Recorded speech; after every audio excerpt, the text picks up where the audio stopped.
Hey there, this is your coach James Wilson here with workout B for phase 1 of the kettlebell conditioning program. So we're going to start out with our bodyweight training as always. We're going to be doing our marching baby crawls, which we went over in workout A, and this time we're going to be also doing some marching ape walks. So I'm going to show you those. So for the marching ape walks, you're going to get down in this position here. So again, I'm strong on my toes, keeping the heels up off of the ground. I've got the hands in between the knees, good tall spine. So what I'm going to do is I'm going to reach my hands out in front of me, but I don't want to put any weight on them. I can still pick them back up at any point. So what I'm going to do is I'm going to shift my weight over my hands until I feel my feet get light. And then I try and pick them up. You may have trouble with that. You may not be able to come all the way forward and support yourself well enough to get your feet off the ground the first few times. That's fine. The goal is just keep those elbows locked out, transfer the weight to the hands, and then back to the feet. So we're letting this weight transfer pick your feet up, not you trying to jump your feet. That's not what we want to do. So this is what we want. So what I want you to do is do 5 with your knees on the outside, and then do 5 with your knees on the inside here. And so same thing, forward until you feel your feet get light. Just keep shifting your weight until you feel your feet come up off the ground because of the weight shift. So those are your marching ape walks that you're going to add in. So after you've done your marching baby crawls and ape walks, we're going to look at a sit out. So we worked on a half sit out in workout A. That's where we kept both hands on the ground. For a full sit out, we're going to take the other hand off the ground. So we're going to pick up one foot in the opposite hand. And so for this one, we're set in that kind of beast, kind of low bear crawl position. We're going to pick up one hand in the opposite foot. I've made a hole over here. I'm then going to push my knee through. This hand's going to come up, and then I'm going to pull myself back around and come here. And then do the opposite side. Pick it up. As I come around, I want to drive this elbow around. This elbow driving around helps pull the knee through, and then using this hand to push back towards the ground helps bring the knee through again. So the elbow, so pick it up and hold. The elbow helps drive the knee through. Keep this other arm locked out. The hand coming down helps drive it back around. Keep the elbow locked out and drive back around. So those are your regular sit-outs. So again, we're looking for 5 reps on each leg with that. And you're gonna go through that circuit 2 times. We know that, we're gonna do our kettlebell warm-up. So it's the same thing we did in workout A. We've got 6 to 10 goblet squats, and then 5 kneeling halos in each direction, going through that 2 times. So our focus circuit, we got some new stuff here. We've got a kettlebell sumo deadlift and a what I call a no-mo push-up, a no momentum push-up. So first of all, for the kettlebell sumo deadlift, what we're gonna do, it's basically the same movement as our Bulgarian goat bag swing. But instead of having the weight here, we're gonna have the weight down on the ground and work on picking it up. So you wanna start with the weight in between your feet, not in between your toes. We don't want it in front of us. In between your feet, balanced on your feet, staying balanced on your feet. Push your butt back and let your chest come down towards the ground. Don't fight letting your chest come down. A lot of people try to keep their chest up and they'll do something that looks like this. Relax, let your chest come down towards the ground. As your butt comes back, stay balanced on your feet. Keep coming down until you find your weight. Tuck your shoulder blades into your back pockets. Strong balanced feet. Squeeze your glutes. Keep those shoulder blades tucked as you stand nice and tall and thin at the top. Then we're just gonna reverse the movement. Keep the shoulder blades tucked as you push the butt back. Let the chest come down. Keep pushing the butt back. Don't reach for the floor. Okay, the floor will be there. You just keep coming down. Again, driving up, squeezing nice and tall and thin. Back, pushing the butt back, letting the chest come down. So this hinge motion is what we're looking for. Keeping the spine nice and long and neutral, and using the hips to drive this movement.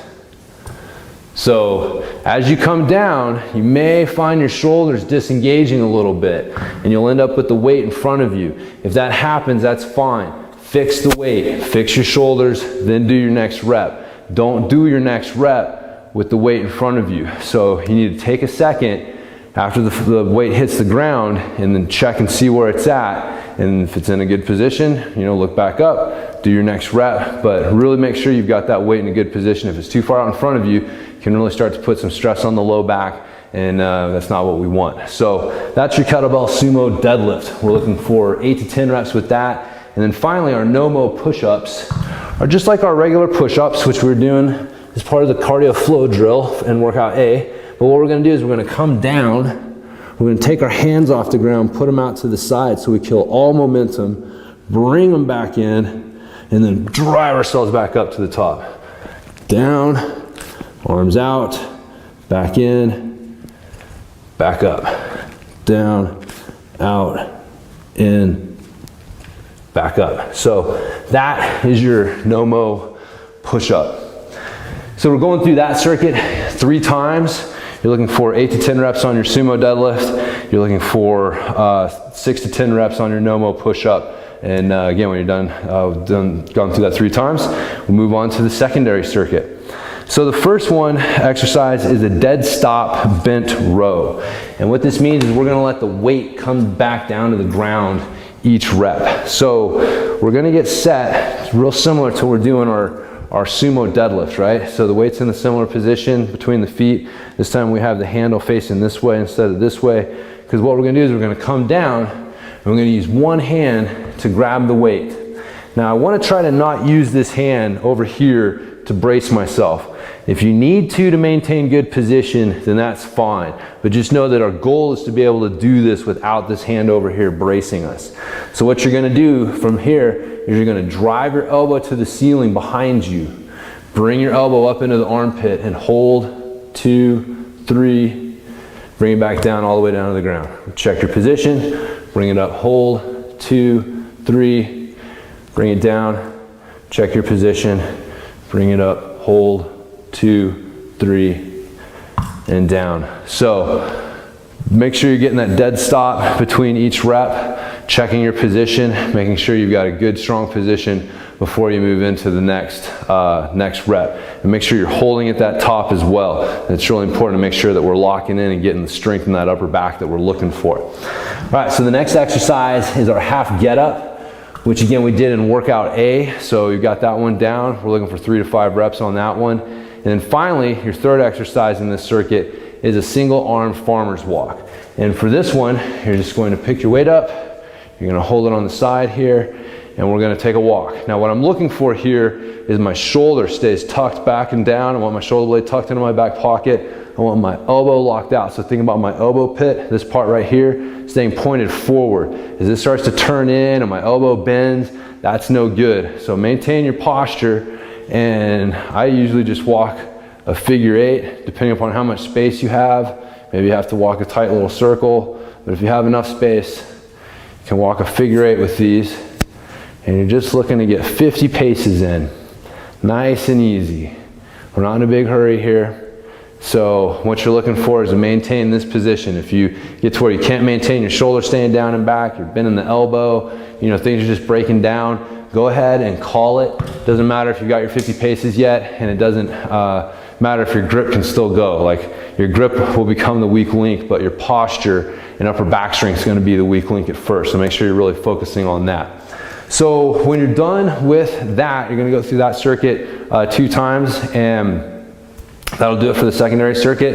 And then it's time to move on to our cardio flow drill. So again, real similar to what we did with workout A. We're just going to put a few new exercises in there for you. So our first one's going to be a bodyweight squat for 5 reps. Then our Bulgarian goat bag swing, which we learned in workout A for 5 reps.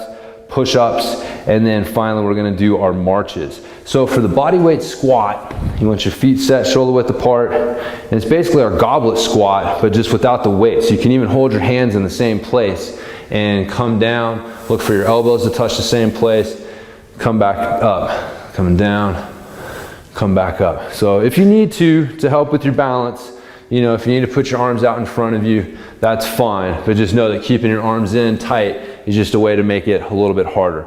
So when you've done your 5 reps there, you're gonna grab your kettlebell, you're gonna bring it up to your chest, feet shoulder width apart, and we're gonna do our Bulgarian goat bag swing. And again, we're looking for 5 nice easy reps on this. And then when you're done with that, you're gonna put it down. You're gonna do your push-ups, getting down. 3 to 5 regular push-ups, just using good form. When you're done, stand up, your 10 marches.